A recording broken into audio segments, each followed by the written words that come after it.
তুমি কি জানো একজন সফল মানুষ আর একজন ব্যর্থ মানুষের মধ্যে সবচেয়ে বড় পার্থক্য কি? সেটা বুদ্ধি নয় বা সুযোগও নয়, সেটা হলো সাহস। আচার্য চাণক্য তার নীতিশাস্ত্রে স্পষ্টভাবে বলে গেছেন, একজন ভীরু ব্যক্তি কখনো কাজের গুরুত্ব বা কাজের পরিণাম নিয়ে চিন্তিত থাকে না, কারণ তার সমস্ত মনোযোগ নিবদ্ধ থাকে কেবল নিজের আরাম আর আত্মরক্ষার উপর। সে কাজ শুরু করার আগেই হারের ভয়ে কুঁকড়ে থাকে। চাণক্য নীতি আমাদের শেখায়, যারা সাহসী তারা কাজের প্রতিটি ধাপ নিয়ে চিন্তা করে। তারা জানে একটা ভুল সিদ্ধান্ত সর্বনাশ ডেকে আনতে পারে। কিন্তু একজন ভীরু সে দায়িত্ব নিতে ভয় পায়।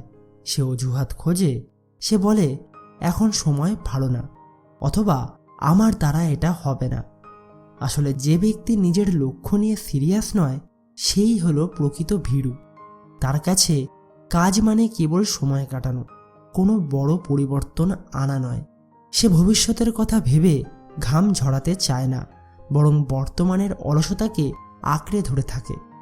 মনে রাখবে, পৃথিবী কেবল তাদেরই মনে রাখে যারা ঝড়ের মুখে দাঁড়িয়ে নৌকার হাল ধরতে জানে, তাদের নয় যারা তীরের নিরাপদ আশ্রয়ে বসে ঢেউ গোনে।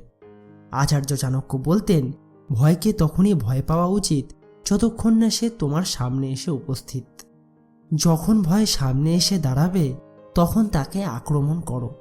কাজের চিন্তা করো, পরিকল্পনার চিন্তা করো, হারের চিন্তা নয়।